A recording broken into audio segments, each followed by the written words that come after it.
Buenas tardes a todos. Si me ayudan, por favor, ya tomando asiento, ya vamos a dar inicio a nuestra conferencia magistral para el cierre del foro.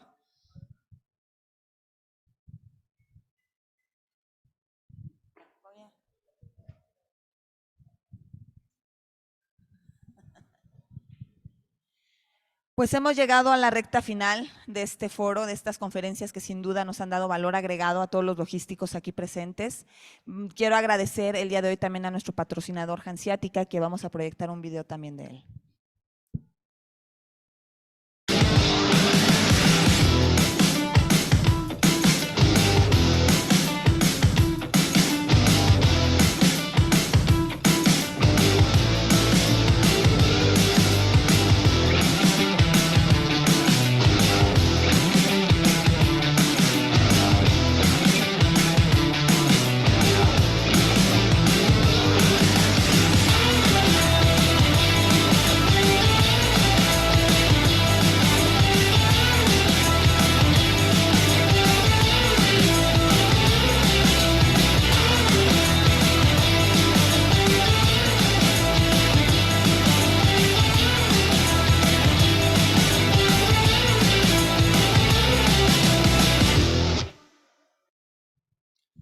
Muchísimas gracias. Pues sin mayor preámbulo voy a ceder la palabra al maestro Juan Pablo Pacheco para que pueda dar inicio a esta conferencia magistral y presentar a nuestra conferencista del día de hoy. Muchísimas gracias. Gracias, Judith. Muchas gracias. Buenas tardes a todos otra vez. Y me da mucho gusto poder presentar a la siguiente invitada, a quien puedo llamar una muy buena amiga. El estado que guarda México como nación es importante para todos los que vivimos en él. Las fortalezas y debilidades de nuestro país afectan nuestras transacciones comerciales, tanto las domésticas como las internacionales. Sin duda, una de las mejores maneras de mantenernos informados sobre el estatus de nuestro país es por medio de los datos duros, que nos permiten comparar nuestros retos con los de otros tiempos y los de otros países. Sin sesgo, bien dicen que los números no mienten. Y me da mucho gusto decir que eso es justamente lo que hace nuestra siguiente invitada, de manera impecable. En México, ¿cómo vamos? Permítame presentarla. Sofía Ramírez trabaja por cerrar las brechas salariales y garantizar oportunidades para todas las personas, por la igualdad de género, los derechos de las minorías y por construir un mejor entorno. Sofía es una maestra en economía por el ITAM, fue directora adjunta de investigación aplicada en mexicanos contra la corrupción y la impunidad, donde se especializó en la agenda anticorrupción, a favor de la transparencia y la rendición de cuentas. Ha asesorado al PREP en procesos electorales locales, federales y ha participado en proyectos de investigación y emprendimiento público con diversas instituciones como el Colmex, el ITAM y el TEC de Monterrey. Fue ministra representante del CISEN en la Embajada de México en Washington, D.C., directora general de la Secretaría Técnica del Consejo de Seguridad Nacional y coordinadora de asesores de la Subsecretaría de Población y Migración en la Secretaría de Gobernación. Sofía tiene participaciones periódicas en distintos medios de comunicación, donde realiza análisis sobre temas económicos, políticos y sociales. Desde octubre del 2020 es directora general de México. ¿Cómo vamos? Sofía, muchas gracias por acompañarnos el día de hoy. Te paso el micrófono. Creo que tengo este. Gracias, Juan Pablo. Gracias a ustedes, porque es bien pesado estar tantas horas de trabajo sentaditos y ahorita, bueno, pues ya pasaron los contenidos más relevantes, ya pasó la comida, entonces prometo ser más o menos breve. Me decían que como que 71 láminas, no se preocupen, voy a pasar rápido. Somos un equipo muy joven. México, ¿cómo vamos? Es una organización que observa la economía y la comparte con un público más amplio. Yo soy la señora, todos los demás tienen menos de 30, como pueden ver, muy entusiastas, pues sobre todo muy talentosos. México, ¿cómo vamos? Trabaja desde 2014 acercando esta información económica y hoy vamos a hablar de 3 temas. ¿Dónde estamos? ¿Hacia dónde vamos? Y una ruta de salida que espero que sea útil para ustedes. Entonces, ¿dónde estamos al final de la pandemia? Obviamente no solo es la pandemia, es la guerra de Rusia contra Ucrania, también es el desastre financiero y demás. Tenemos un mundo que cambia muy rápido. Pero es un momento de oportunidad y con esta lámina voy a cerrar también. Les adelanto para hacerles la tarde más fácil, pero México tiene 2 grandes ventajas, por lo menos para la llegada de inversiones. no solo los 3,000 kilómetros de frontera con Estados Unidos, el Tratado de Libre Comercio, los 14 tratados además que tenemos comerciales con 50 países, más los 30 acuerdos para la protección de las inversiones con 31 países adicionales. Bueno, pues obviamente todo esto es tierra fértil para que haya inversión en infraestructura, en logística, en transporte, almacenamiento y para promocionarla. Entonces, pues un pequeño vistazo de cómo se ve nuestra economía. Podemos ver que en el periodo 2011-2018 estábamos creciendo al 2.7%. Suena muy atractivo hoy día, pero absolutamente insuficiente, pensando que tendríamos que crecer al 4.5% para que fuera inclusivo para todo el mundo. Vemos que en 2018 la economía se estanca, un poco por las malas señales, digamos, de los aires de cambio, que a los mercados no les gustan los cambios y se los anticipan, están más contentos. Como pueden ver, tuvo un pico previo en 2019, es donde está el triangulito de morado claro, y ahorita ya estamos, digamos, si se van hasta arriba a la derecha en la lámina, 1.3% por arriba de ese último máximo, es decir, ya creció la economía más que el pico previo. Ahora, en medio, pues hay 4 años, ¿no? Se perdieron 4 años. ¿Por qué? Bueno, pues primero, en 2019 la economía se contrajo poquito, 0.2%, casi no se notó. Luego en 2020 pues nos agarró la pandemia, se contrajo 8.2% y la recuperación fue lenta, desigualadora e insuficiente porque nos tomó 3 años a un crecimiento del 4.9 en 2021, de 3.1 en 2022 y 2023 empieza el trimestre con un crecimiento anual del 3.8. Todo parece indicar que, bueno, va a ser un buen año, por lo menos en la primera mitad. Sin embargo, cuando empezamos a ver esto con lupa hacia adentro, pues vemos que el Producto Interno Bruto por habitante, el PIB per cápita, pues está a niveles de 2015. Eso no es nada alentador, pues porque obviamente la riqueza que se está acumulando por habitante todavía está muy lejos de cómo estábamos antes de la pandemia. Hay 20 estados que ya recuperaron su nivel prepandemia. Buenas noticias. La mala es que 12-1, un tercio de la economía en el país sigue estando todavía por debajo de los niveles prepandemia. Y preocupa mucho, por ejemplo, Ciudad de México, que sumado con Veracruz son casi el 20% del PIB y todavía no alcanzan el nivel prepandemia. Entonces, creo que Estado de México apenas lleva un trimestre de haber llegado a su nivel prepandemia. Esto es bueno en términos electorales, sin duda, pero pues si sumaban Estado de México con Ciudad de México, estamos hablando que era casi el 30% de la economía, pues todavía por debajo. Ahora, ¿cómo va en términos relativos? Bueno, pues si comparamos con otros países, podemos ver que el crecimiento de México pues no está tan mal, ¿no? Es más alto la expectativa de crecimiento por parte del Fondo Monetario Internacional para este año para México que el que tiene Estados Unidos, Canadá, la zona del euro. Claramente el tamaño de la economía importa y Estados Unidos llegó a su nivel prepandemia mucho antes que nosotros. El consenso del sector financiero local también espera que crezcamos más o menos al 1.9 este año y al 1.7 el próximo año, muy en consonancia con lo que esperan los organismos internacionales. Ahora empezamos con los problemas. Como pueden ver ahí, la primera barra es la expectativa de crecimiento de la Secretaría de Economía, que cree que vamos a crecer al 3% este año y el próximo. Muy optimista si lo comparamos, como les mostraba yo, pues con lo que piensa el Fondo Monetario Internacional, que va por debajo del 2%, la OCDE más o menos igual, el Banco Mundial y el consenso de mercado. Esto se debe a que, bueno, pues entre otras cosas, no ha habido una desaceleración económica y el mercado norteamericano pues tampoco ha mostrado señales de debilidad ni de entrar en recesión. Sin embargo, como ustedes saben, la economía no es un monolito, ¿no? La economía tiene distintos sectores económicos, 3 grandes actividades, primarias, secundarias y terciarias. Y si bien lo que nos sacó de la barranca a lo largo de los últimos año y medio, digamos, 6 trimestres, había sido las actividades secundarias, en concreto las manufacturas, pues realmente en este último trimestre vemos cómo han sido las actividades terciarias las que han estado jalando la economía para arriba.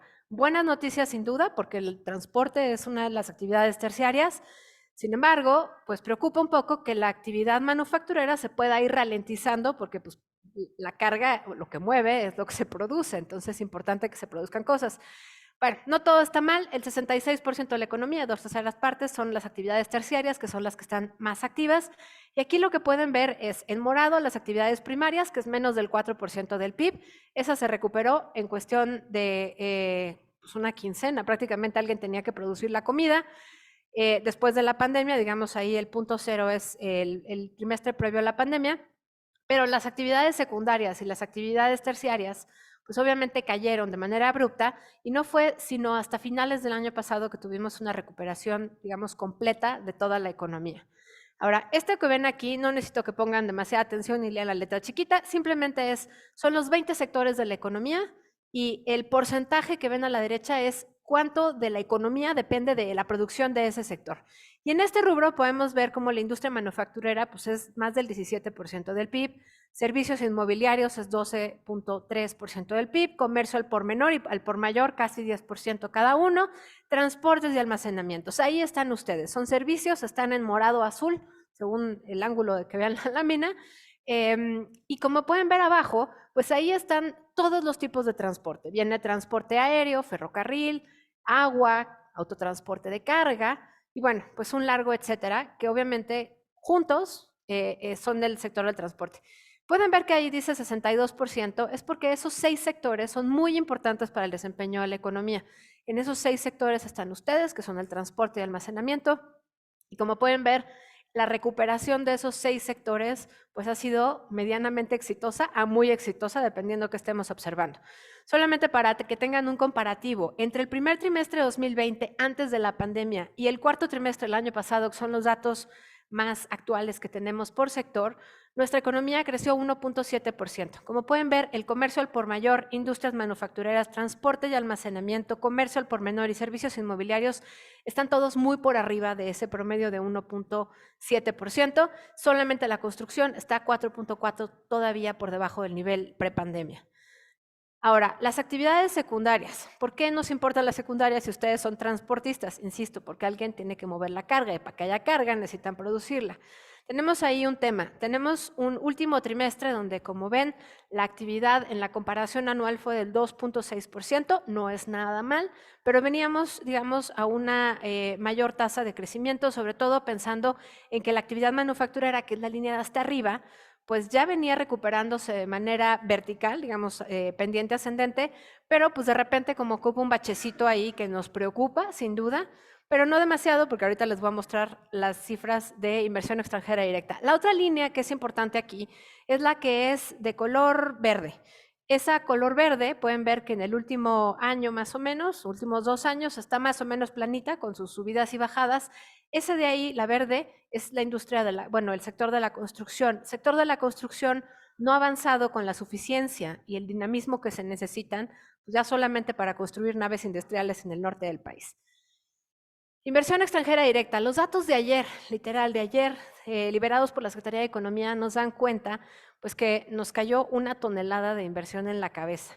Y esto no necesariamente gracias a las buenas políticas gubernamentales y a la promoción de la inversión, sino pues a nuestra cercanía geográfica con Estados Unidos, pero también a que Estados Unidos tiene un acuerdo entre los 2 principales partidos, republicanos y demócratas, de no firmar nuevos tratados de libre comercio, y ese es uno de los acuerdos, digamos, que más nos impactan, porque pareciera ser un consenso, ¿no? No es algo que se hable, pero pues no están firmando nuevos tratados, y eso hace que todos los mercados del mundo quieran entrar a Estados Unidos, que es el principal mercado, la principal economía y el principal receptor de inversión extranjera directa del mundo, pues a través de México. También pueden entrar por Canadá, sin duda, pero en este caso creo que tendríamos que preocuparnos por México. Entonces, de la inversión extranjera directa esperábamos que fuera alrededor de $13,000 millones, fue 50% más que el año pasado en el mismo periodo, fue también casi 50% más de lo que esperábamos, digamos, los analistas.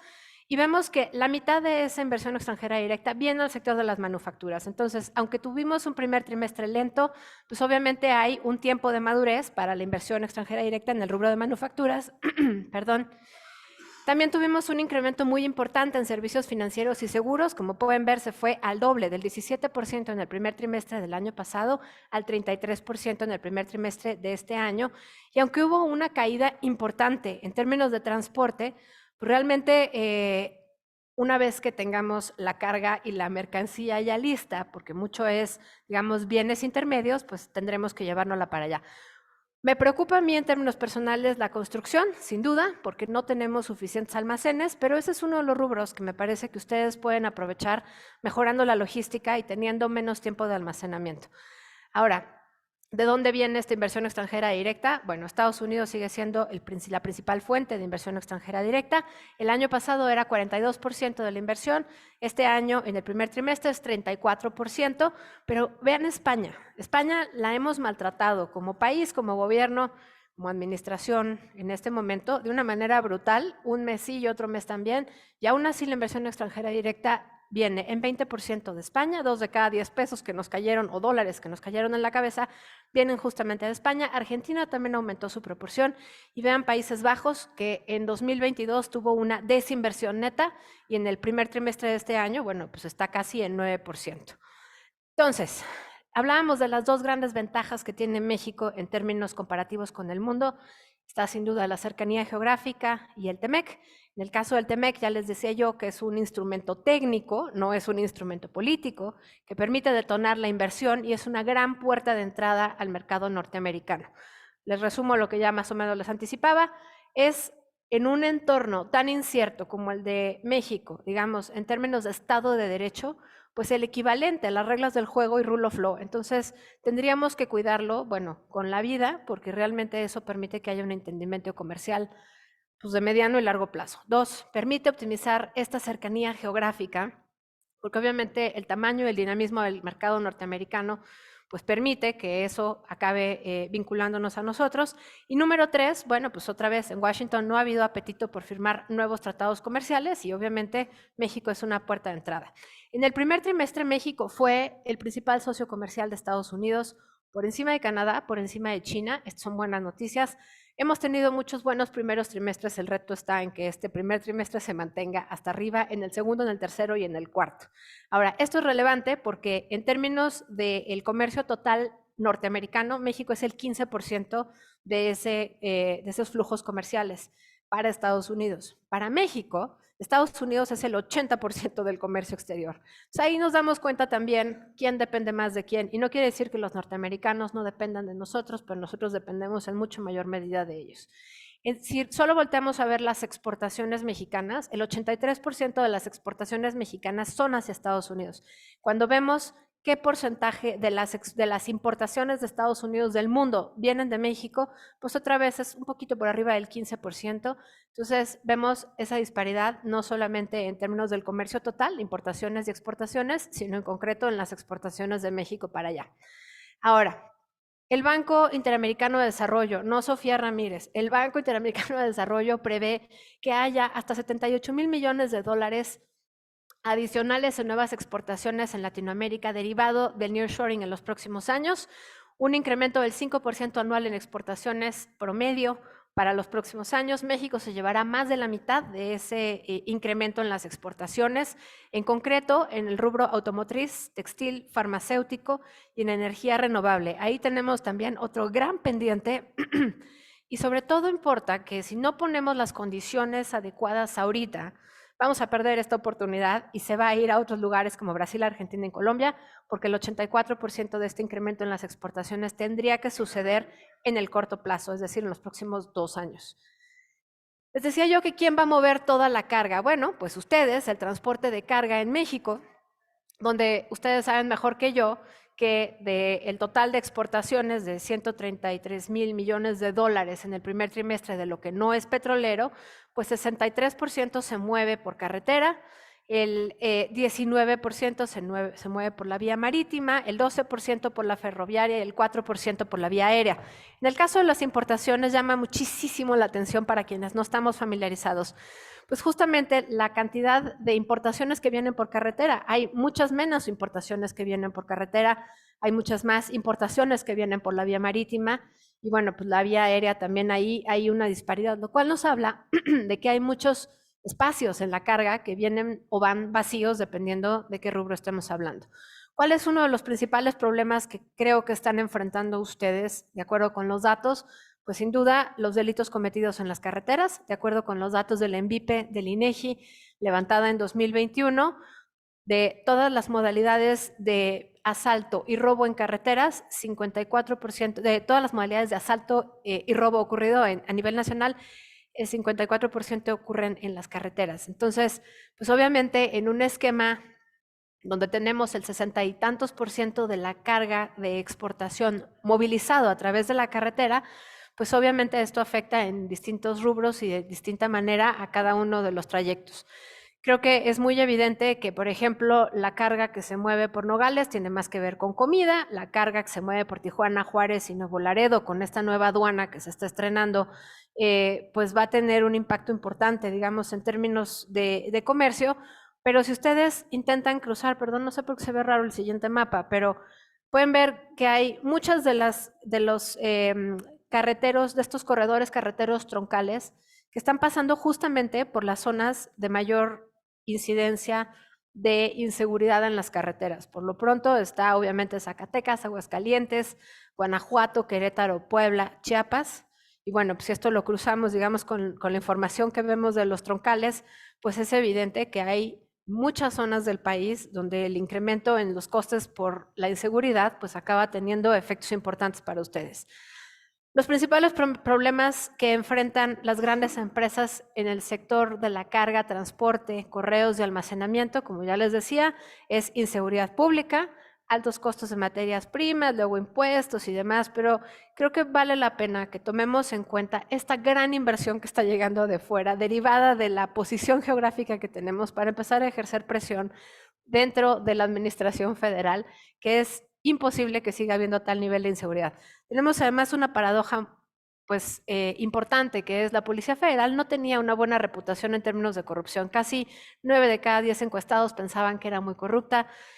Las Fuerzas Armadas, los militares, Guardia Nacional y Marina tienen una mucho mejor reputación y sin embargo los delitos en la carretera pues no van para abajo, ¿no? Entonces pareciera que ahí tenemos una disparidad entre lo que se puede hacer y lo que se necesita hacer. El sistema portuario, por su parte, de acuerdo con la data, ustedes por favor me corregirán, no parece ser un sector que está creciendo de manera suficientemente rápida. Solamente 1% de más carga al comparar el primer trimestre de este año con el del año pasado. Y bueno, pues obviamente hay una importante proporción de esa carga que se mueve por la vía marítima, que tiene que ver con los petrolíferos, derivados, con minerales y con graneles agrícolas. Ahora, ¿México requiere mejorar su desempeño logístico para poder aprovechar el momento del nearshoring? Sin duda. ¿Cómo? Bueno, pues este índice, que me parece muy ilustrativo, es un índice de desempeño logístico que coordina el Banco Mundial. Como pueden ver, en países, digamos, relevantes de comparación, Canadá, China, Colombia, Estados Unidos, México y Panamá, México aparece hasta abajo. Y obviamente aquí lo que tenemos que ver es hay que aumentar la competitividad, hay que mejorar las vías de comunicación, la gestión aduanera, los puertos, aeropuertos. Necesitamos invertir en tecnologías de la información y en el Estado de Derecho. Ahora, este índice tiene 6 componentes. De esos 6 componentes, creo que hay uno donde podemos tener una ventaja comparativa relativamente rápido, que es la frecuencia con la cual los envíos llegan al destino en el tiempo programado, que está abajo a la derecha. Como pueden ver, ahí México no está al final de la fila, incluso está por arriba de Panamá.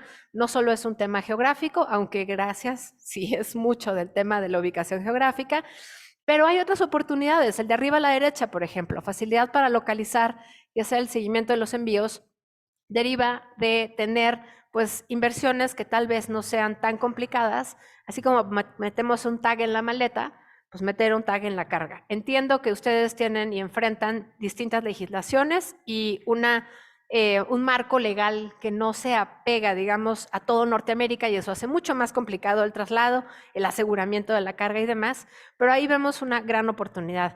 Hay otras oportunidades, pero que toman un poquito más de tiempo, como el de abajo a la izquierda, que es mejorar la calidad de la infraestructura relacionada con el comercio y el transporte. Obviamente, toda inversión tiene un tiempo de maduración y toma pues varios años, pero por ejemplo, la eficiencia del despacho aduanero, que es arriba a la izquierda, pues ese sí nos va a tomar mucho tiempo. Necesitas crear capacidades, necesitas convencer a la administración en turno que eso es importante, y bueno, pues obviamente ustedes mejor que nadie sabrán dónde se quedan las cargas muchas veces atoradas.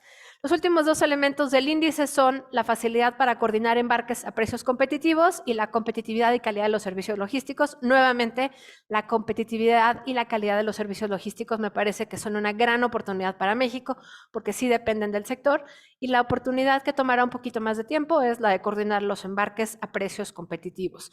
Ahora, México, sin duda, insisto, tiene esta gran facilidad de hacer envíos a Estados Unidos en cuestión de 24, 48 horas. Cuando, por ejemplo, vemos que la carga por mar pues nos toma hasta 50 días, dependiendo del tipo de envío, y por aire, pues es más caro. Entonces, incluso considerando que el precio del flete de los contenedores ha ido cayendo y los tiempos de traslado pues no son los óptimos, pues hay que tomar en cuenta que si no nos ponemos pilas, pues van a seguir llegando fletes de China de una manera mucho más ágil y más barata. Ahora, ¿esto en qué deriva? Bueno, pues una falta de inversión. Esta es la inversión en México agregada. Aquí hay maquinaria, equipo de construcción.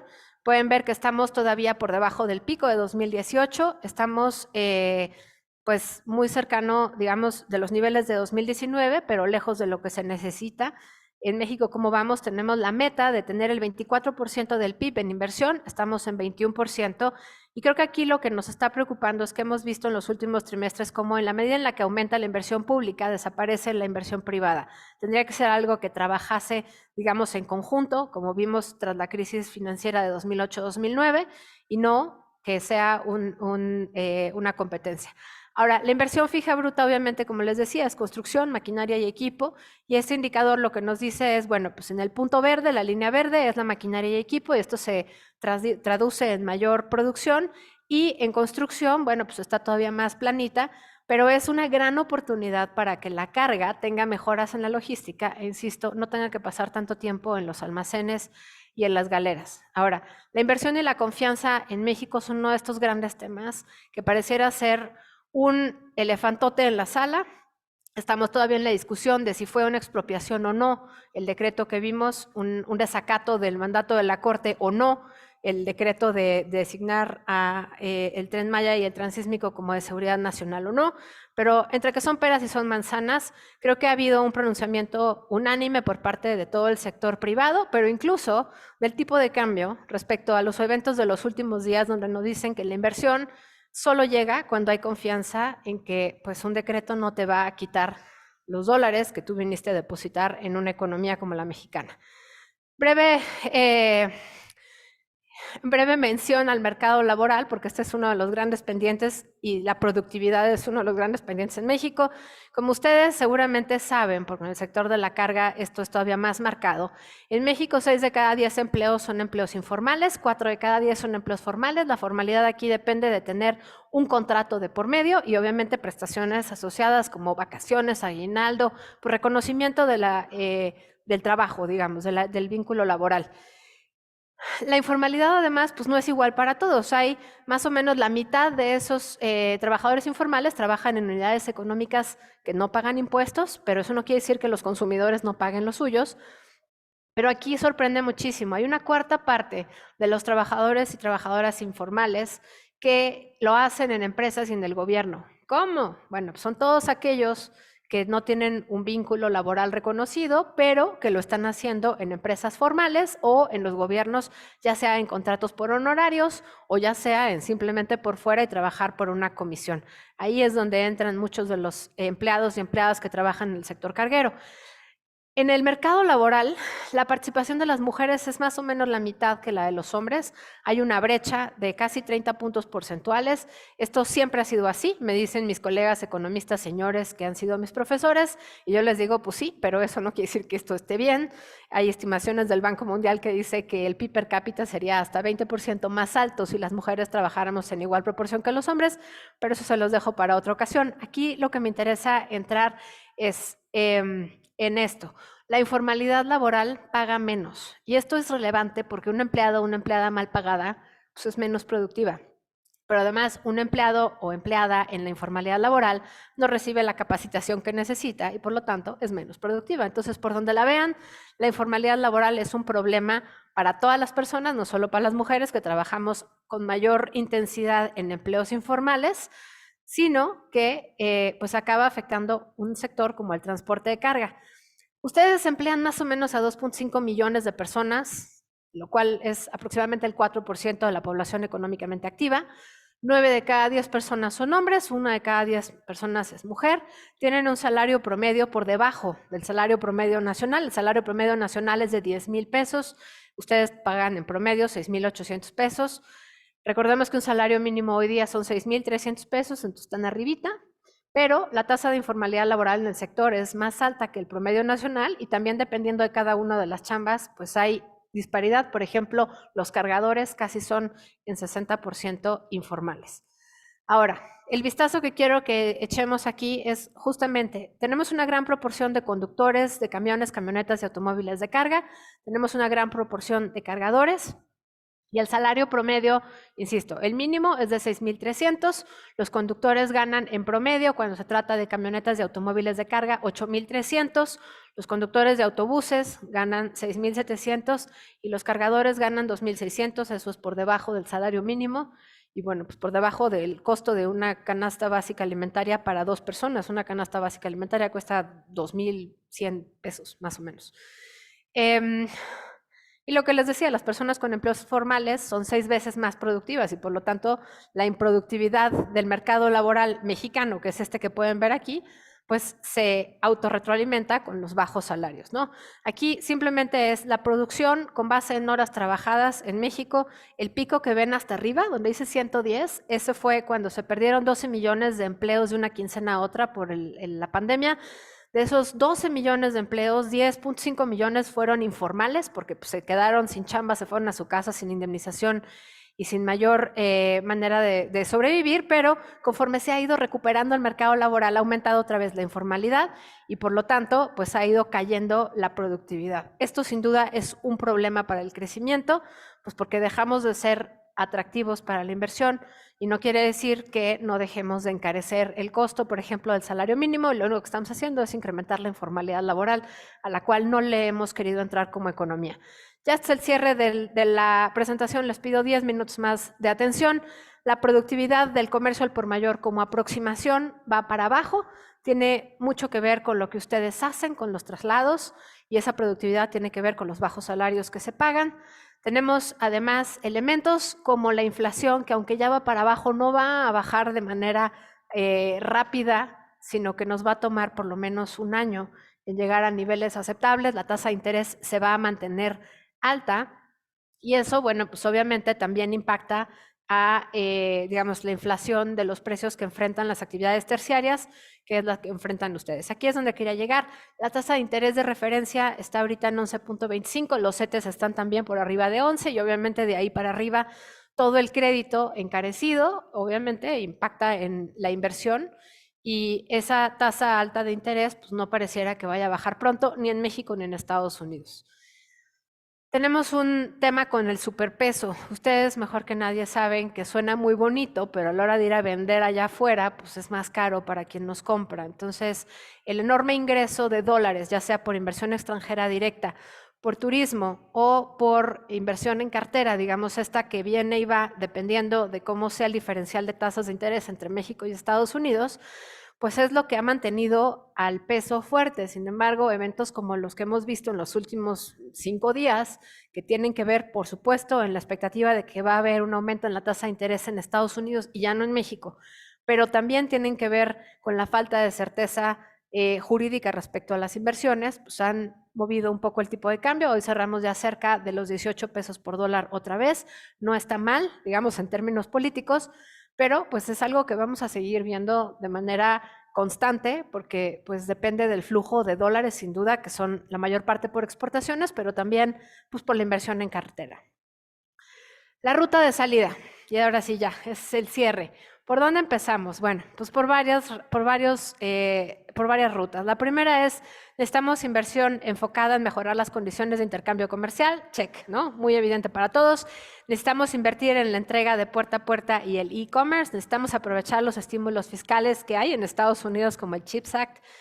Necesitamos invertir en mano de obra porque la productividad no va a mejorar sola y necesitamos mejorar la gestión de asuntos públicos como sector, porque el diálogo con la autoridad tampoco va a ocurrir si no tienen diagnóstico, si no tienen una estrategia de comunicación, si no tienen una manera permanente de decir esto nos está afectando, y creo que ahí tienen un espacio de oportunidad muy importante. Primero que nada, este índice de infraestructura en TIC para empresas, según el IFT, pues obviamente en transporte, correo y almacenamiento no está mal, pero podría estar mucho mejor. Esto es relevante. Comercio al por mayor, que es otra aproximación a la chamba que tienen ustedes, pues son de las inversiones que más vale la pena por el tema de monitorear los procesos, por el ahorro en el tiempo, por el mercado, por llegar a mercados más grandes, pero sobre todo por lo que les decía en el índice de competitividad del transporte, pues donde podemos mejorar algunos rubros como son el tiempo de traslado y la eficacia.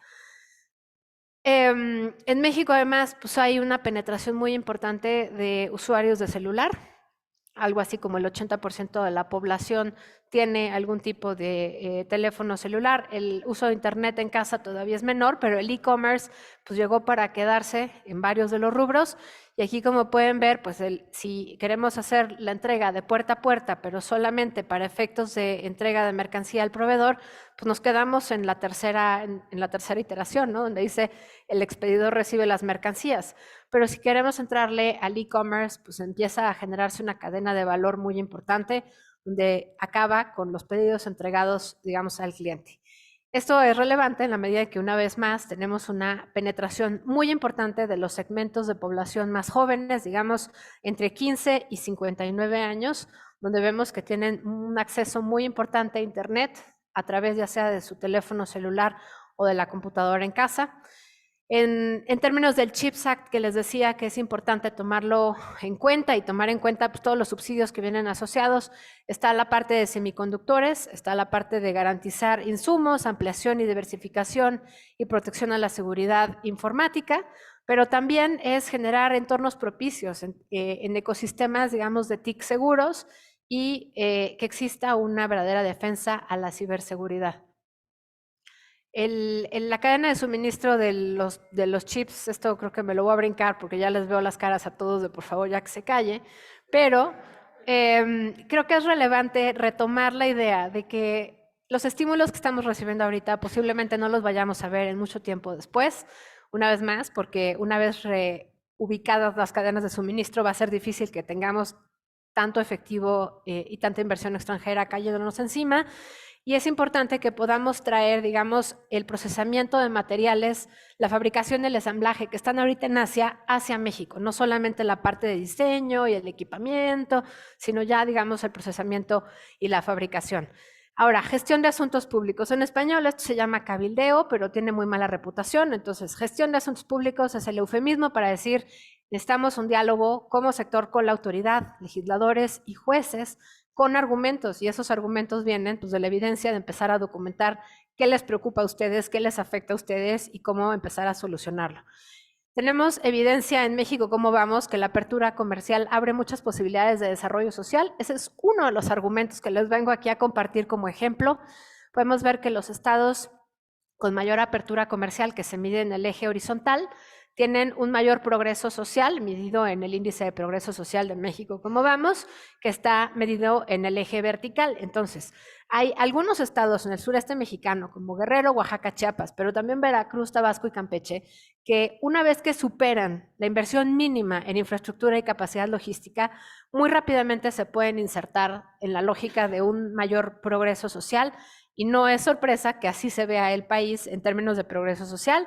Como pueden ver abajo, el sureste mexicano está en rojo y el resto del país pues con distintas tonalidades de verde y amarillo, porque eso habla pues de la conectividad y de la apertura comercial estatal. Otro índice de desarrollo que permite contrastar cómo la inversión en TIC y la inversión en progreso social va de la mano es este índice de desarrollo digital contra el índice de progreso social. El ajuste me parece que es súper bueno, tiene 3 grandes pilares, el índice de desarrollo digital estatal, y es infraestructura, digitalización e innovación, y obviamente pues eso va muy en línea, digamos, con el progreso social. Entonces, en resumen, el sector que ustedes tienen en las manos, transporte y almacenamiento, está en un momento inmejorable. Alguien tiene que mover la carga, tenemos el nearshoring encima, yo sí creo que el nearshoring existe. No creo que vaya a ser tan grande como podría ser, dados los eventos recientes, pero claramente ya vimos las razones por las cuales esta administración o la siguiente o la que venga, de todas maneras va a haber una ventana de oportunidad que si no la echamos a perder, pues nos va a ir bien, ¿no? La economía mexicana sigue creciendo, sorpresivamente, y no, pero bueno, pues los obstáculos están muy evidentes sobre la mesa. Necesitamos más Estado de Derecho, no menos. Eso implica incertidumbre, o más bien certidumbre para la inversión, seguridad carretera, y necesitamos legislación adecuada para el sector, porque la legislación que les aplica, si no mal recuerdo, pues es como de 1940. Necesitamos también inversión en tecnologías de la información, en construcción, y necesitamos identificar los riesgos de la ralentización económica en Estados Unidos que va a llegar, y el chiste es que no se convierta en una recesión larga y dolorosa para México. La estrategia de salida que yo les planteo, y ya ahora sí me acerco a la lámina final, tiene 3 pasos. La primera es invertir en la adopción de procesos digitales que, por un lado, reduzcan la intermediación como respuesta a la falta de Estado de Derecho, y B, amplíen estos accesos a mercados, digamos, oportunidades de e-commerce. 2, la gestión de asuntos públicos. Justamente necesitamos revisar la legislación en la materia que les permita proteger la carga, asegurar la carga, acercarse con los distintos actores políticos y los poderes de la Unión a nivel nacional y a nivel local. Y número 3, la comunicación. Necesitamos mejorar la socialización de los problemas que enfrentan los cargueros. ¿Dónde están esos problemas? ¿De qué tamaño son? ¿Cuáles son ineficiencias? ¿Cuáles son corrupción? ¿Cuáles es inseguridad? ¿Cuáles son disrupciones comerciales? Porque al final la estimación de estos costos te va a poder permitir acercarte al Poder Judicial, con los legisladores, con la Guardia Nacional, a decir, estos son mis problemas, estas son mis demandas, estas son mis necesidades, porque, insisto, alguien tiene que mover la carga. Muchas gracias por su atención.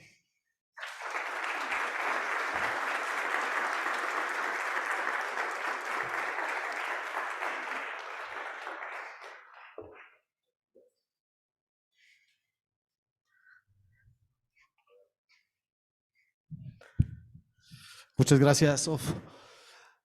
Bueno, son muchos datos muy interesantes también, ¿no? Muy reveladores. Preguntas, comentarios, dudas de toda esta información. Por favor. No, cuesta. Cuesta mucho, ¿no? Sí, claro, claramente sí. Vamos a pasar la presentación. ¿Alguien más? Pues ojalá nos sigan en redes sociales. Estamos ahorita muy enfocadas en monitorear la actividad económica, sobre todo a la luz del nearshoring, de la inversión extranjera directa, pero también hacemos pedazos de información que esperamos sean útiles para distintos públicos, entre otros ustedes. Entonces, @México como vamos en todas las redes sociales, menos en TikTok, todavía no estamos tan jóvenes, pero sí.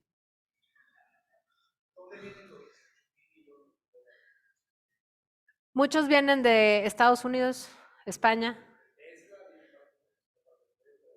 Bueno, claro, casi todos son automotriz, pero también tenemos farmacéutica, también tenemos financieros, o sea, prácticamente está desagregado. Si nos sigues en redes, ahí voy a pegar el mapa ahorita que termine para que veas exactamente de dónde viene cada uno.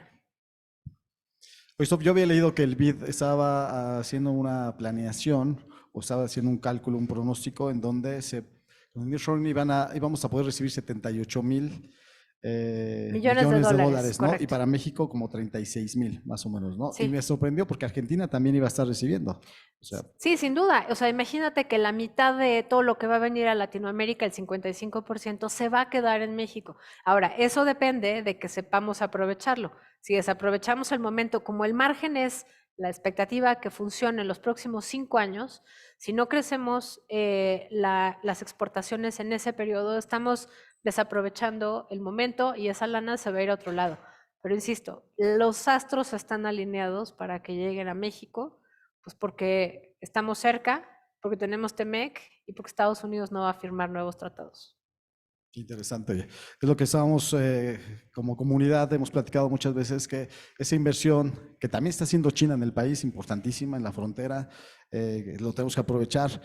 Hoy invitamos a los ferrocarriles también, a AMTI, a la Asociación Mexicana de Transporte Intermodal, que va a ser el pilar también para que podamos mover carga. No nada más va a ser por avión, por terrestre, también por autotransporte, sino también el ferrocarril va a ocupar un punto importantísimo, un papel importantísimo en este tema. Pues, ¿alguien más? ¿Una pregunta? Aquí, adelante, por favor. Bueno, ahí tenemos 2 también.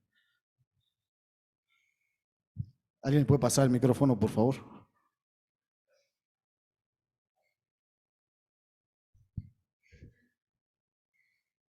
Gracias. Bueno, pues yo nada más quería felicitar por los datos y bueno, pues también hacer, no sé, una especie de invitación a nuestro gobierno, a nuestras autoridades. Perdón. Solo habla ¿Ya un está poquito más prendido? cerca, ya. Sí. Ok, bueno, también hacer una invitación a nuestras autoridades. En lo personal trabajo en el Comité de Normalización de SCT y pues de repente nos cambiaron a nuestro director de normalización. Nos llevó, yo creo que fácilmente 4 años el poderle manifestar los problemas que había, que entendiera cómo se manejaban los materiales peligrosos. Avanzamos, inclusive en muchos países, Estados Unidos, Canadá, España, nos felicitaron porque habíamos actualizado fácilmente entre el 60 y el 65% de la normativa nacional con referencia a la reglamentación modelo de las Naciones Unidas. Pero de repente estos cambios que tenemos políticos nos ponen a alguien que igual a lo mejor tiene la idea de cómo funcionan las cosas, pero no las conoce a fondo. De repente pues nos viene a decir que nos va a cancelar 2 normas que nos llevó, creo que 4 o 5 años llevarlas a cabo para ayudar a que las mercancías puedan llegar más fácilmente y con menor costo. Entonces a veces también esa parte de cómo les explicas las necesidades que tienes es un poco difícil, ¿no? En mi comité de trabajo de normalización, muchos de los integrantes dijeron, ya me cansé, o sea, solo fueron 4 años de estar de talacha, viendo cómo se hacía, explicando las cosas para que de repente nos digan, ¿sabes qué? Chin, se corta todo tu trabajo y vamos a anular las normas que hicieron.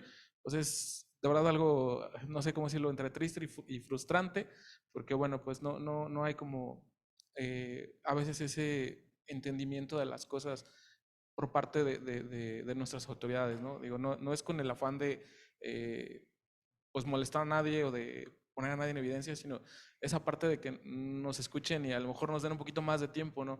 No los 5, 10 minutos o los 20 minutos en el que a lo mejor tenemos que explicar cómo funciona todo un proceso, ¿no?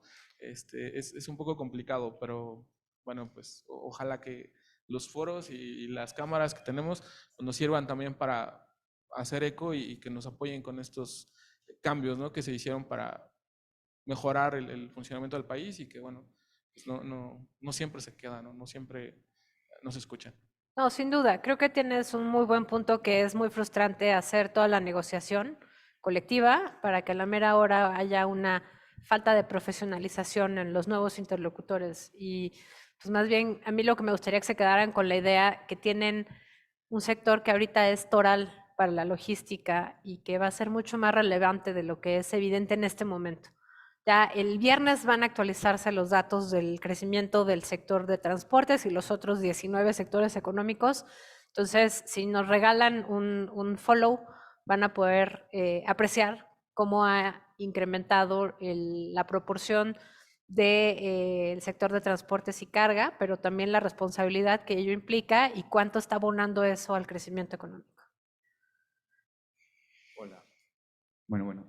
Permítame, nada más, allá nos están esperando también. Adelante, Ok. te doy la palabra, discúlpame. ¿Qué tal? Otra pregunta. Ahora ya no hay ProMéxico, que a mí me ayudaba mucho cuando viajaba a Centroamérica y casi me daban la gente, pero ya no hay. Sí sufre uno mucho. Sí. Hay gente muy capaz como todo, ¿no? Ahora, ¿qué se está haciendo? Y otra que te quiero hacer es, ahorita me diste un néctar para las pláticas que yo hago y no sabes lo que me ahorraste, la verdad. Pero, ¿qué está haciendo en este caso Amacarga o tú para que se haga el Estado de Derecho? No, a ver, yo no pertenezco al Estado mexicano, ya no trabajo para el gobierno mexicano, pero creo que el trabajo de una democracia otra vez no se resuelve de buenas a primeras. ¿Qué está haciendo ProMéxico o qué están haciendo los que trabajaban en ProMéxico? Bueno, pues ahorita lo están haciendo algunos en los estados. Hay algunos estados con promoción, pero la verdad es que ese esfuerzo se perdió, tal cual de un plumazo, en un afán por hacer ahorros pues, de manera, pues no sé, aleatoria. No tengo muy claro cuál fue la lógica, porque además pues, nadie está peleado con su dinero, ¿no? Entonces, te entiendo y espero que los datos te sirvan para hacer el propio cabildeo que tiene que hacer Amacarga. O sea, mi trabajo como organización, como observatorio económico, es llevar estos datos a públicos como ustedes para que los puedan hacer propios y entonces puedan hacer sus propios trayectos, sus propios caminos, y con gusto les acompañamos cuando así se requiera. Nosotros trabajamos pues, con todos los grupos parlamentarios, con la autoridad que se deje y con quien quiera trabajar, gobiernos locales, gobierno federal, y bueno, pues felices de acompañarles. Buenas tardes. Creo que acá Permíteme, tenemos, ¿no? aquí tenemos una. Ahorita te paso la palabra, disculpa. Adelante. Gracias. Bueno, ya les di follow. Gracias. Estoy viendo el contenido realmente que tienen, o sea, admirable, tienen bastantes fuentes. Me gustaría saber de estas fuentes, ¿de dónde salen? Son ustedes en este think tank que le llaman, tienen un equipo, ustedes hacen la recaudación de datos, ¿cómo funciona? Digo, porque veo aquí que no hay una fuente citada, entonces yo me imagino hay un gran trabajo detrás de... En casi todas las láminas, y si no, ese es un problema, debiera estar abajo la fuente. ¿En dónde? ¿En la imagen o en el...? En la imagen. En la imagen, casi toda la información proviene del INEGI. Veo que dice ok. Casi toda la información proviene del Elaborado INEGI. por México, ¿cómo vamos? O sea, por ustedes. Sí, por ejemplo, en los datos de inversión extranjera directa, la Secretaría de Economía, ahí venía también abajito en la fuente, pero casi todo es INEGI, Banco de México, Secretaría de Hacienda, Secretaría de Economía, y lo que buscamos es ser un eco, no nos inventamos ningún dato, alguna vez levantamos una encuesta, pero vaya, incluso en ese caso reportamos la metodología y demás. Entonces, incluso en el índice de progreso social usamos puros datos replicables públicos y ponemos la información allí para que, digamos, sea un centro de información concentrada, que ese es el mandato de la organización. Es justo lo que veo, o sea, hay de todo, realmente datos absolutamente de todo lo que concierne a México. Felicidades por recabar toda esta información, porque sí, a los que estamos en este medio y no solo en este medio, sino siendo mexicanos, creo que nos concierne toda esta información. Te agradezco. De hecho, tengo entendido, Sof, que tienes un índice de desempeño social, ¿no? También. Sí, Sí. el índice de progreso social. Progreso social, sí. Ahí lo que medimos, que fue lo que les mostraba yo al final, cómo la apertura comercial impacta en la calidad de vida. Ahí tomamos puras variables de desempeño social, ninguna económica, para poder cruzarlos con pobreza, con ingreso, con gasto público, con apertura comercial y con otras variables monetizables que permitan ver pues, cuáles son los detonantes de ese progreso social, que no es otra cosa sino el bienestar, acceso al agua, acceso a servicios de salud, prevención en calidad de vida, educación, derechos y libertades. Gracias. Muy bien, felicidades. Tenemos otra atrás y después. Sí, correcto, gracias. Pues bueno, como economista agradezco mucho los datos, la verdad es que son buenísimos y no es fácil de recopilar toda esa información. Gracias por el esfuerzo.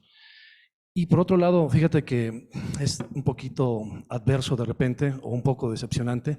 Tenemos el paso de la pandemia, nos vamos todos para abajo de repente, como lo mostrabas en las imágenes, y de repente un nearshoring que nos sorprende también. Sin embargo, te lo digo a título personal, somos transporte hacia Centroamérica, tenemos equipo propio y es impresionante que hoy ya no tengamos ni siquiera un poco de facilidades con el tema de chatarrización, o tenemos trailers que tienen más de 5 años de antigüedad. ¿Y cómo nos enfrentamos a un nearshoring si no tenemos un apoyo en cuanto al financiamiento? Es impresionante, no tenemos mucho de dónde agarrar. Es por nuestra propia bolsa, nuestro propio dinero y complicado, ¿no? No, creo que ese es justo el tipo de problemas que ustedes tienen que sistematizar, porque yo me imagino que como tú, ha de haber otros 200, 100, que tienen una problemática similar, con características muy particulares, y entonces es mucho más fácil llegar a la Secretaría de Economía o a la Secretaría de Comunicaciones y Transportes para decir, no soy yo, somos nosotros, es Amacarga, y en Amacarga nos vienen representando que 400 agremiados. Entonces, eso hace que el sector ya no sea, pues ahí una cosita de nada. O sea, el 4% de las personas que trabajamos en este país trabajan para ustedes. Bueno, porque alguien se preocupe de todo esto, ¿no? Estoy de acuerdo contigo. También cuando tenemos, por ejemplo, nosotros, por ejemplo, facturamos o necesitamos facturaciones a tasa cero, artículo 19 del IVA, fracción segunda. Cuando pides tu revolución de IVA, en lugar de que te apoye el gobierno, te avienta una auditoría, pero fuertísima. O sea, realmente no tienes mucho de dónde agarrar y tenemos el nearshoring enfrente, ¿no? O sea, complicado. No, sin duda. Yo digo, ahora sí que tengo el mismo problema que tú. Yo presento mis declaraciones y siempre es así de, hoy voy a pedir que me reembolsen el IVA o mejor ahí muere, ¿no? Pero bueno, Bueno, suerte a todos. gracias. Cintia, por favor.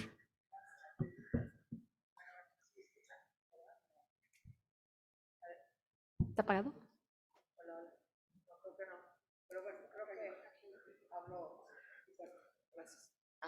Gracias. Sí, se habló fuerte. En base a todo lo que tú has mostrado, que eres números y que tú te encargas de todo este tema, me gustaría saber cuál es tu punto de vista respecto al tema del superpeso, sobre todo cuál es tu percepción actual. Dices que él ha sufrido, pero fueron centavos al final, que son números que no habíamos manejado en los últimos, no sé, muchísimos años. Tú debes de tener números y estadísticas. Mi pregunta es, tu percepción en el análisis de México con todo lo que tú haces, ¿cómo lo percibes? ¿Cómo lo vives y cuál sería como tu recomendación, tanto como sector o como país, de qué es lo que está pasando con los tipos de cambio? Claro, mira, los mercados la verdad es que no tienen palabra. Lo que sí sabemos es que no les gustan las sorpresas, como ya anticipaba. El año pasado hubo 500,000 millones de exportaciones no petroleras, más o menos. O sea, estamos hablando que fue un número récord. Y luego el siguiente rubro que les venía eran las remesas, por arriba de los 50,000 millones de dólares. Y luego la inversión extranjera directa, 35,000 millones de dólares. Y luego el turismo y la inversión en cartera. Bueno, sumado todo eso, obviamente son flujos muy importantes. La principal entrada de dólares siguen siendo las exportaciones. Entonces, creo que vale la pena pensar en que a pesar de que las exportaciones se ralenticen poquito este año, no va a ser de un monto considerable. Entonces, el peso se va a mantener sólido, siempre y cuando no le demos estas sorpresas a los mercados, como decir, ¿quieres invertir en México? Déjame te expropio porque no llegamos a un acuerdo en la negociación. Entonces, creo que ese rubro no está tan, o no debiéramos tomarlo tan a la ligera. Ahorita, pues es un evento, ¿no? Así de, bueno, es que es para terminar un tren de infraestructura que va a servir al sureste. Pues todo suena muy bien hasta que es tu dinero. Entonces, yo creo que eso vale la pena tomarlo en cuenta. La otra cosa es el diferencial de tasas de interés, como te contaba, aunque ese es un pedacitito muy chiquitito, 7,000, 8,000 millones de dólares el año pasado, comparado con los 500,000 de las exportaciones, pues pareciera que no pintan. Pero dado que vienen muchos dólares y que en el margen lo que importa es cuánto entran y cuánto salen, digamos, por la inversión en cartera casi de manera diaria, pues obviamente ahí tenemos que considerar que la inflación en México va en una trayectoria descendente, pero no a la velocidad que queremos. Si en Estados Unidos suben más la tasa de interés como se anunció o se medio anunció un poco el día de ayer, y en México tenemos el entendido que ya no vamos a subir de manera inmediata la tasa de interés, pues obviamente el diferencial de tasa se cierra. Ahorita estamos en 6.25, 6 puntos porcentuales de diferencia, entonces sigue siendo muy atractivo invertir en México. Pero si Estados Unidos aumenta la tasa de interés y existen estos riesgos globales como el quiebre de los bancos regionales y además la incertidumbre en México, creo que todavía no hay mucho de qué preocuparse en ese rubro. Si todo sigue, digamos, business as usual, es probable que el peso se mantenga fuerte, pero pues, insisto, hay que tomar esto con un grano de sal. Gracias. Buenas tardes. Muchas felicidades por la presentación. Los datos Gracias. duros siempre son súper interesantes. Yo quisiera hacerte dos preguntas. La primera es, en una de las últimas láminas hablabas un poco acerca del camino de salida para la industria de nosotros y alguna de las recomendaciones era tratar de bajar un poco la intermediación. Quisiera ver un poquito a qué se refiere exactamente este punto de bajar la intermediación. Esa es la primera pregunta. Más que bajar la intermediación, creo que el tema de la legislación es algo por lo que inevitablemente tiene que pasar eso. Yo sé que nadie quiere que le impongan más obligaciones, pero en la medida en la que no nos hagamos más competitivos como sector, difícilmente vamos a poder homologarnos con Estados Unidos. Y no podemos hablar de una Norteamérica integrada si no tenemos esa legislación y esas obligaciones más o menos homologadas. Creo que todavía hay mucha cartelización, no sé si sea la palabra correcta, pero pues hay como muchos grupos, todavía hay cabotaje, todavía hay muchas prácticas que no ayudan a que sea un sector más competitivo, más robusto y que también tenga mayor poder de negociación, ¿no? Le puedes llamar cabildeo o gestión pública, pero al final del día, si tú no puedes enfrentar como gremio eso y está súper pulverizado los intereses, pues es mucho más fácil hacer acuerditos de uno en uno y que se frieguen los demás.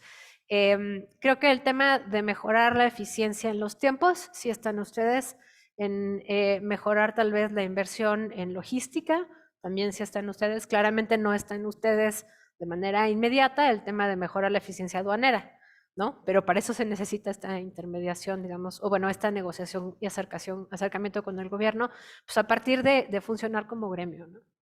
Perfecto, gracias. Y la segunda pregunta va relacionada a la tecnología, porque mucho de lo que nosotros vendemos es sí el transporte y sí el movimiento de cargas, pero también está afincado en la venta de información. Claro. Nosotros vendemos información en tiempo y forma a los clientes y esto es realmente lo que hace la diferencia. Entonces, mucha de esta venta de información está basada necesariamente en tecnología. ¿Cómo vislumbras tú la información con el nearshoring y cómo vislumbras la inversión, en cuanto específicamente al rubro de la tecnología? No, yo creo que es central, o sea, como te mostraba este índice de uso de TIC del IFT, o sea, pareciera que todavía el sector de transportes, tú me dirás, no, es que estamos súper tecnologizados, bueno, tendríamos que hacerlo pues, tal vez de manera más homogénea, porque como puedes ver, pues hay mucha disparidad, no solo en los ingresos, digamos, de los trabajadores, sino pues también de las propias empresas. Entonces, creo que como gremio tienen un gran potencial, pues de homologar legislaciones, pero también procesos, pero también acceso a tecnología y estándares que digan, órale, vamos a invertirle y vamos para adelante. O sea, con o sin ProMéxico, la verdad. Muchísimas gracias. Yo, parte de las preguntas que tenía, pues ya se las contestaste a Karina. Felicidades por tu exposición. Gracias. Felicidades por ser una mexicana tan consciente, que pocas mexicanas tan jóvenes son tan conscientes. Y yo quisiera hacerte una pregunta. ¿Tú qué le aconsejarías al sector hacer fuera de lo que es el cabildeo de, podríamos decir, sin considerar al gobierno? Tú como mexicana, ¿qué le dirías a cada uno de nosotros como mexicano que se pusiera a hacer para lograr llegar a ese nearshoring y llegar a aprovechar eso a pesar de los obstáculos que tenemos económicos, de los obstáculos que tenemos con las legislaciones, de la incapacidad a veces de nuestros funcionarios? ¿Qué nos aconsejarías? Antes de entrar a la plática, estaba platicando con Juan Pablo y creo que una de mis principales observaciones es, me parece que hay una gran área de oportunidad en la comunicación que tienen ustedes de los problemas que enfrentan de manera conjunta. Podemos encontrar la estadística de, es que la inseguridad en las carreteras, sí, pero ¿cómo? ¿En dónde? ¿En qué tramos? ¿Cómo son las especificaciones? Entonces creo que tener estas conversaciones en grupo siempre son un dolor de cabeza. Se tarda 1 o 2 años en ponerse de acuerdo y luego le cambian al funcionario y, o sea, hay que volver a empezar. Pero esa es la única vía, o sea, no la única, pero esa es una vía que me parece que habla de una madurez social, el poder ponerse de acuerdo. Y ese poder ponerse de acuerdo implica, pues, por iniciar en gremios como este, ¿qué te preocupa a ti? ¿Qué te preocupa a ti? ¿Qué nos preocupa a nosotros? Posiblemente haya muchas coincidencias y en esas coincidencias podemos empezar a hacer estas mejoras en la comunicación. Esto es lo que hacemos, esta es la enorme responsabilidad que tenemos y esta es la potencial de crecimiento y de abonar a que nuestra economía siga avanzando en este contexto. O sea, yo sí creo que es muy posible que ustedes lo perciban, pero yo visto desde fuera, los veo con un potencial de desarrollo tremendo. Me sorprendió muchísimo pues que solo fueran 400. Tú me dirás, es que no, ya somos 400, sí, pero el tamaño del sector es brutal y el potencial de crecimiento también lo es. Entonces yo les diría, asuman esa responsabilidad y el reto y bueno, pues para adelante. Adelante, por favor.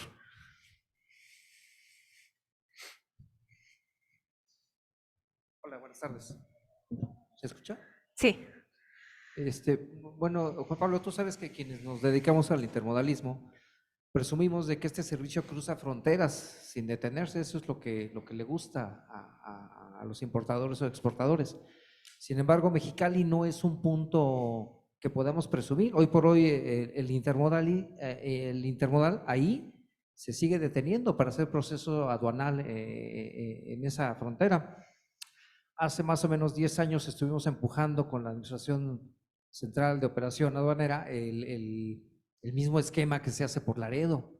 Y ahí comparto la opinión, la inconformidad del ingeniero Andrés, de que es cierto, de repente hicieron cambios y aventaron ese proyecto al cajón y ahí se quedó. Pero un mercado tan importante como lo es California, pues para nosotros hubiera sido formidable el poder cruzar fronteras también y seguir presumiendo de ese intermodalismo, ¿no? Entonces también ese es el comentario, ¿no? Esa inconformidad ahí quedó y a lo mejor a nosotros nos toca ahora como asociación pues volverlo a desempolvar y ponerlo otra vez en la mesa. No, sin duda. Y de verdad entiendo la frustración, me parece que se las veo en la cara, pues, o sea, no hace falta ser carguero para entender lo que ello implica, ¿no? O sea, es trabajo gratis, mucho esfuerzo y hablar en representación, pues ustedes aquí en la sala, ¿qué son? ¿200 personas? ¿100 personas? Pero realmente están haciendo la chamba de un grupo 4 veces más grande, de un sector cientos de veces más grande. Entonces, pues sí. Sí, evidentemente tenemos un reto grandísimo. Gracias por la recomendación. Y sí, vamos a estar haciendo el cabildeo. De hecho, aprovechando, aquí tenemos también autoridades que nos acompañan, que te voy a pasar la palabra en un momento. Pero muchísimas gracias, Sofía. Muchas gracias por todos tus comentarios. Gracias a ustedes. Y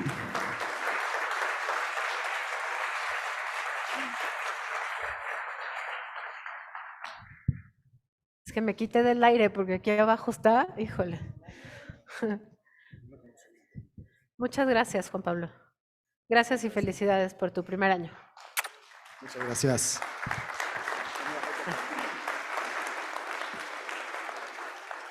Gracias. Pues bueno, para ir cerrando nuestro foro, le quiero dar la palabra a la capitán de altura, Ana Laura López Bautista, que nos acompaña aquí. Por favor, coordinadora general de Puertos y Marina Mercante.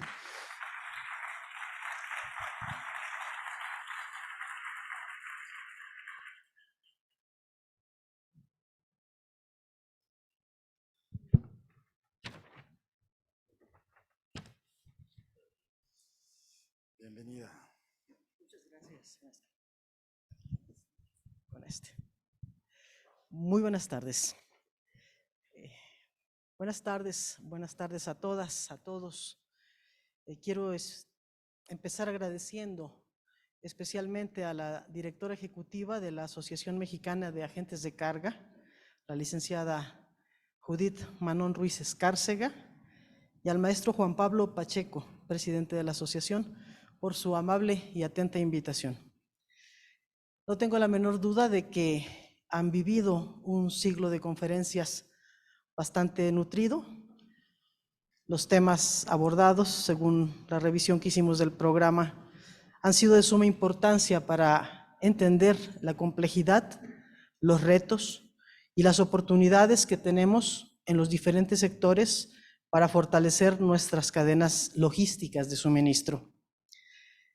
Es fundamental tener claro cuál es el panorama del comercio internacional, considerando los efectos de muchos factores: conflictos regionales, efectos pandémicos y una serie de eventos que pusieron en evidencia lo vulnerables que son nuestras cadenas logísticas. Ante el incremento de los costos del transporte, sobre todo el marítimo, y su efecto inflacionario en las economías, la escasez de componentes y los cambios en los patrones de consumo. No podemos dejar de mencionar lo que ya se ha repetido en múltiples ocasiones, la oportunidad que representa para nuestro país la nueva tendencia de relocalización de las empresas, mejor conocido como el nearshoring. Nos invita a ser reflexivos sobre el compromiso que tenemos para afianzarnos en América del Norte como la región más competitiva del mundo en los próximos 50 años. En nuestro país nos toca buscar las rutas para hacerlo posible. Los invito a dirigir su mirada hacia las posibilidades que cada uno de los modos de transporte nos ofrece. El transporte intermodal, por ejemplo, con su gran capacidad de reducir costos logísticos de mercancías y hacer más eficiente el transporte. Ustedes saben que desde la Coordinación General de Puertos y Marina Mercante Nos estamos esforzando en promover el cabotaje marítimo nacional y el transporte marítimo de corta distancia, destacando sus ventajas en términos de menores costos, mayor eficiencia y menores emisiones contaminantes, proponiendo que el transporte marítimo se utilice en los volúmenes y distancias correctas. Y sobre este último punto, también quiero invitarles a esforzarnos a pensar en verde. Hoy por hoy, el mundo nos demanda buscar alternativas menos dañinas para el medio ambiente. Y esto implica necesariamente hacerlo desde los servicios de la logística internacional, transporte, almacenaje, despacho, distribución, haciendo uso de la tecnología y concientizando a todos los actores de nuestro sector en que podemos lograrlo. Con el trabajo de todos ustedes, con el trabajo del Gobierno de México, al cierre del 2022, los puertos de México movilizaron 287.5 millones de toneladas de carga, 8.3 millones de TEUs. Es una cifra récord en la historia del sistema portuario nacional y que, aunque lento, pone de manifiesto la creciente demanda de los servicios logísticos y de transporte para mover estas grandes cantidades de carga desde y hacia nuestros puertos. Celebro su interés por trabajar en los objetivos conjuntos para que las mercancías de nuestro país lleguen a todos los mercados nacionales e internacionales en mejores tiempos y con menores costos. Reitero mi compromiso en esta plataforma de trabajar con una política de puertas abiertas. No hay nada más importante para la Coordinación General de Puertos y Marina Mercante que escuchar a todos los usuarios del transporte. Esta es la única manera y la más pronta que tenemos para enterarnos de la realidad que impera en nuestro sector. Y tenemos el verdadero interés por solucionar, por escuchar sus aportaciones, sus propuestas de solución. El sistema portuario no puede robustecerse solo con la voluntad de un actor. Tenemos que estar trabajando por un mismo objetivo: el gobierno, el Congreso, la academia y la empresa. En tanto, agradezco a Amacarga nuevamente porque me invitó a hacerlo, declarar cerrado el ciclo de conferencias de este quinto foro y los invito a disfrutar de la convivencia que generosamente han organizado nuestros anfitriones. Muchas gracias por su atención y que tengan una excelente noche. Gracias.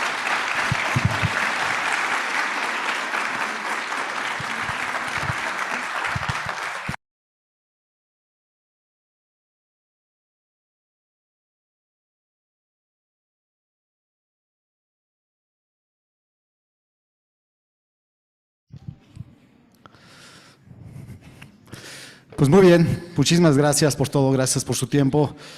Ya dimos finalización a nuestro foro. Por favor, pasemos a degustar algún vino, algunos canapés y muchas gracias, porque todavía nos falta el networking. Felicidades a todos, gracias.